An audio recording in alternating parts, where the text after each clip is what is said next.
Democrats want to streamline an illegal immigration process in the name of human kindness. Republicans want to block the flow of illegal immigrants without providing a reasonable pathway for foreigners to migrate to the United States legally. In this video, I'll explain why both approaches are destined for failure and offer a solution to our immigration challenges in the next 20 minutes. I am Jeff Schuster with Reengineering Politics, where I strive to inform you objectively on political matters so that you can create a better America. There are two ways to become a U.S. citizen. First, you're born in the United States, like I was, or you're naturalized through naturalization. Now, naturalization requires you to reside in the United States for a contiguous 5 years with legal status. So how do you get legal status without being a citizen? Well, you get a green card. A green card allows you to legally reside in the United States without citizenship. This is now called a permanent citizen card. America needs immigrants. As you've heard several times, the United States is a nation of immigrants. Others in the world want to migrate to America. Some migrants want to flee an environment of oppression. Others want to benefit from their skills in the United States versus struggling in their home country. Still, others are criminals seeking to profit from crime in the United States. So, with the exception of the criminals, this sounds like a win-win deal. The United States needs immigrants, and many people want to migrate to the United States. So, what's the problem? The truth is that the United States needs migrants, but can only handle so many migrants per year. We have set an arbitrary limit of 675,000 green cards issued each year. However, this total doesn't include refugees and asylum seekers. It doesn't include family members or the 55,000 added visas for the U.S. diversity program. The United States naturalized 878,500 new U.S. citizens in fiscal year 2023. Which is October 2022 to September of 2023. This is roughly 0.25% of the U.S. population in 2023. Well, a healthy growth rate for a modern society is between 1% and 2%. The United States population is growing at a natural rate of 0.3%. This means if you take our birth rate minus our death rate, we're growing at a rate of 0.3% with just our natural birth and death rates. So if we add the new United States citizens to our population, we achieve a growth rate of 0.55%. This is far short of the optimum growth rate.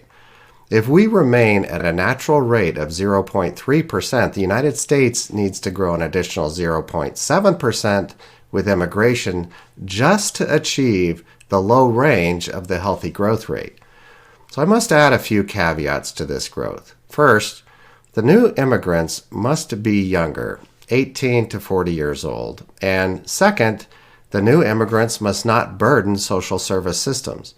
This means that they must have a skill or work ethic that will contribute to the U.S. economy.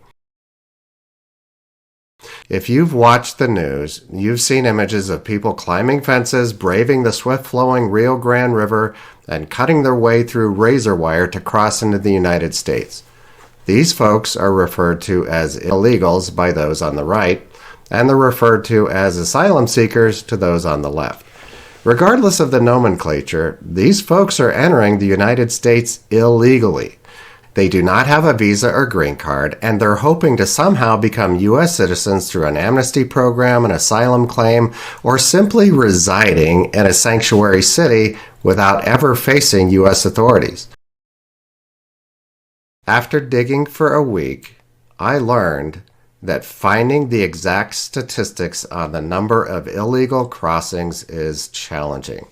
There are plenty of numbers, but sadly, most of the data is either useless or it's inconsistent.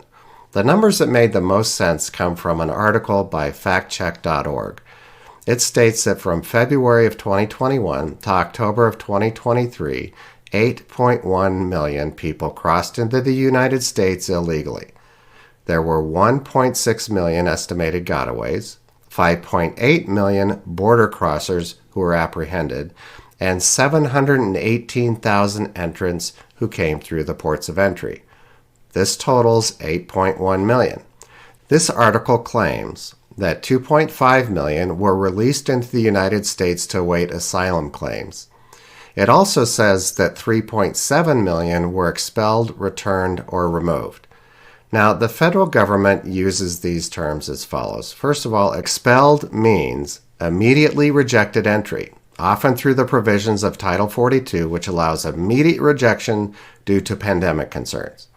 Returned means that a border crosser decided to return to their country of origin because they didn't feel they would qualify for asylum or any other official entry.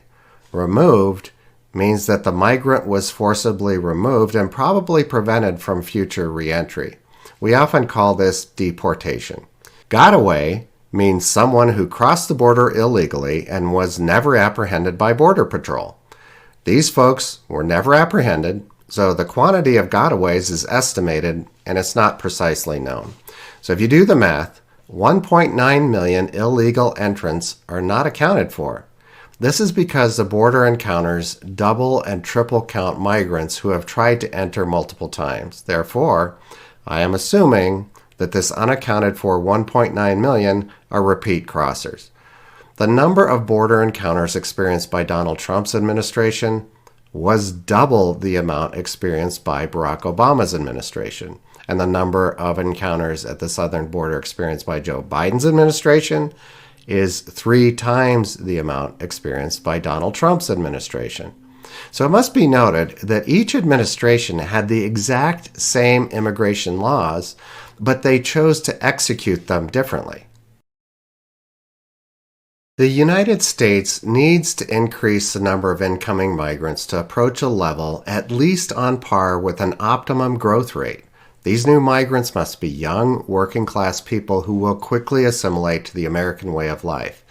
We cannot simply increase the number that we allow to cross into the country illegally because we have no idea who is coming. A large number of illegal entrants have been found to have committed felonies in their country of origin or are members of gangs and cartels that will not be assets to our U.S. society.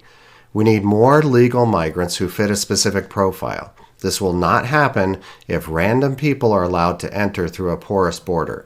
The current method of creating an open border is creating caravans and cartel-extorted entrants to a porous southern border. This lax border allows non-monitored entrants or gotaways in addition to drug and human trafficking, which is highly destructive to those who participate in this illicit activity. This means that we need to eliminate anyone crossing the border illegally. It sometimes helps to understand a problem better through analogy. Since I'm an engineer, and this YouTube channel is called Reengineering Politics, I want to give you some insight into how my mind works. So let's say that there are freshly picked apples. The problem is that the apples are being heated up by a furnace. Now, if the apples stay in the furnace, they'll quickly turn to cooked applesauce. There is a place where the apples can become much better. They will get waxed and polished and be the best apples that they can be. A strong magnet entices the apples to enter their path to go to the waxing and polishing center.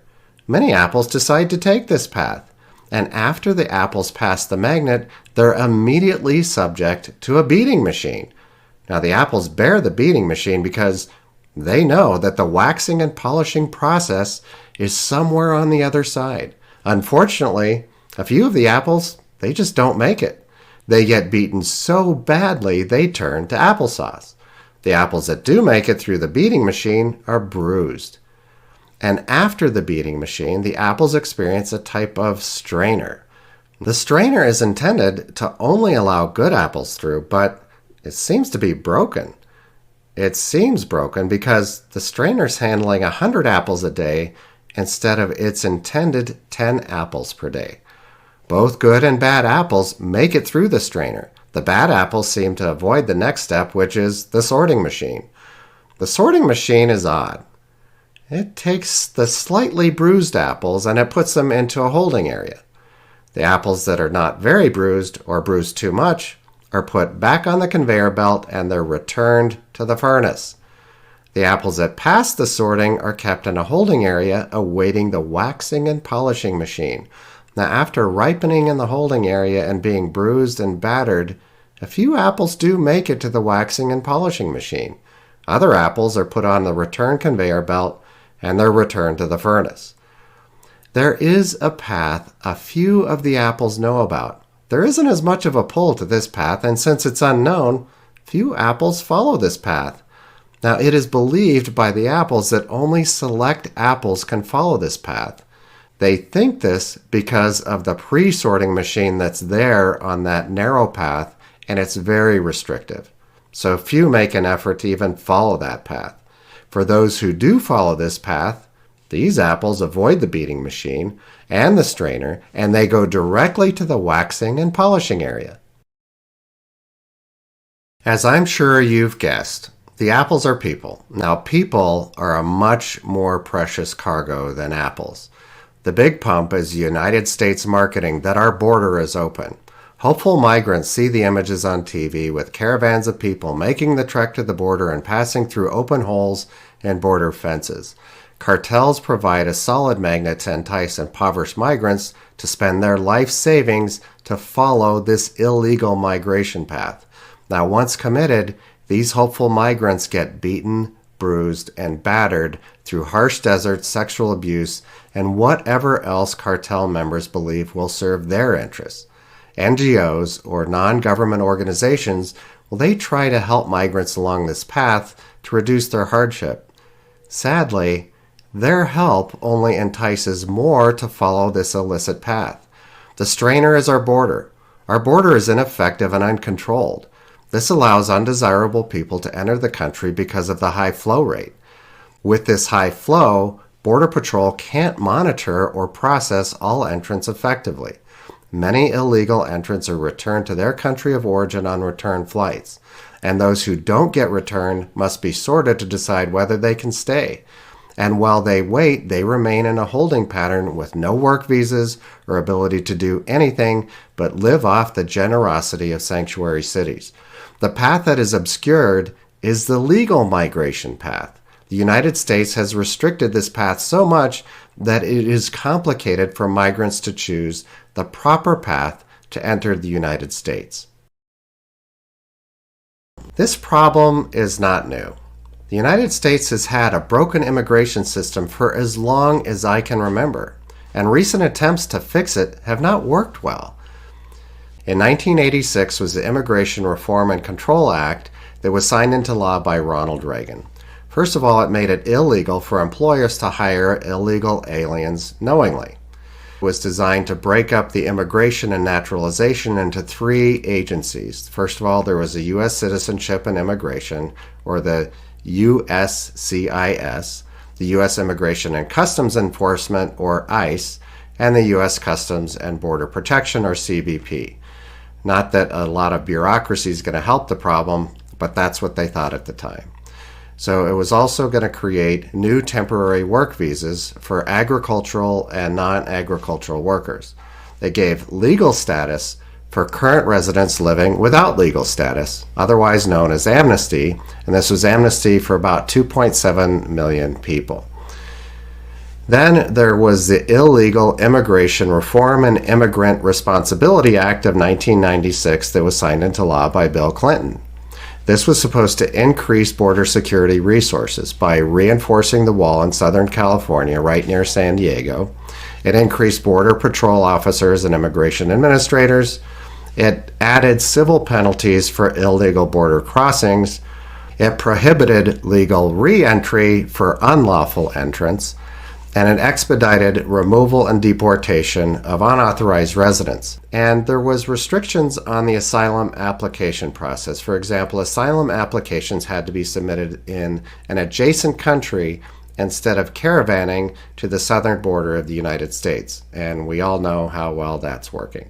In 2002, George W. Bush signed into law the Enhanced Border Security and Visa Entry Reform Act. This was supposed to improve security after the 9/11 attacks. So if you remember at 9/11, a lot of our intelligence agencies were not sharing information. That's how we got people coming into our country who were terrorists, and they bombed a lot of stuff that was dear to us. So it was going to create new intelligence sharing measures. It was supposed to increase the scrutiny of foreign-born migrants, so it was doing background checks. And it was supposed to actually create tamper-proof visas and passports that used to be copied so easily. The final act that was passed was in 2006. This was also signed into law by George W. Bush, and it was called the Secure Fence Act. This added surveillance technology that was added to monitor the border and the ports of entry so that we could see people who were crossing into the country illegally. In the past year, elected officials have been pressured to fix our immigration crisis once again. And unfortunately, as politicians do, they have tried political fixes that can't possibly work. Here are the two most recent attempts at border security bills. As soon as Republicans gained the majority in the House of Representatives, they drafted a bill called H.R. 2, or House Resolution 2. H.R. 2 is a grand effort to beef up the border wall, stop anyone from entering illegally, and penalize anyone who tries to enter illegally. In addition, H.R. 2 attempts to take any flexibility of skirting the law out of the hands of a rogue president or Secretary of Homeland Security, basically trying to beef up all of the past attempts to stop people from migrating to the United States. While this is a grand effort to stop the illegal flow of migrants and crime that enters our country with that flow, this blocking tactic will not fix the problem. Why? Because we still need migrants, and migrants want to come to our country. It's like ignoring that there is a win-win deal to be had with immigration. In 2024, in a rush to placate the House of Representatives, 3 senators convened to create a bipartisan border bill. And as most political compromises go, this bill was and is a disaster. As it happens, the bill never made it out of the Senate, and it would have died in the House if it had. Senate Bill 4361 would have improved the sorting machine efficiency. It would have increased the flow through a faulty strainer, and it would have sped up the holding area. Increasing the efficiency of illegal immigration would have fueled an already broken pathway to enter the United States by desperate migrants. If we make the mistake of passing either of these two bills into law, we will increase the size of the government bureaucracy, we will spend billions, and we will not solve our immigration problem. The same politicians that vote yes on these bills, they're going to be lauded by their political partisan districts, and we will end up with similar dysfunctional and politically partisan decisions in the future when these folks get reelected. The solution to this problem seems obvious to anyone watching this circus of an immigration system. We need more legal migrants, and this means that we need to double or triple the size of our legal immigration system. If we can streamline legal immigration, we will relieve the pressure that is currently being experienced through these vast illegal pathways. This solution also includes blocking illicit pathways. If we improve border security, force people to follow a legal path, and make it easier to follow that legal pathway, everyone wins.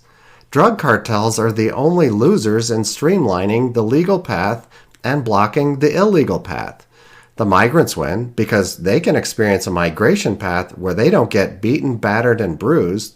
The United States citizens win because we get properly processed migrants who add to instead of detract from the health of our country.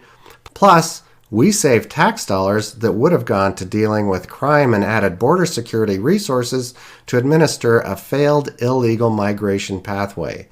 We need to secure our border. This could mean a wall. It could mean aerial surveillance or additional Border Patrol officers. Anyone entering the United States must enter through a port of entry. We need to check those entering the country for disease, past criminal records, cartel ties, family relationships through DNA testing, and appropriate asylum claims. we must reduce the time to adjudicate asylum claims to weeks instead of years. These applicants cannot wait inside the United States while their claim is processed. While it's humane to accept refugees and asylees, the United States doesn't have an infinite capacity for such applicants.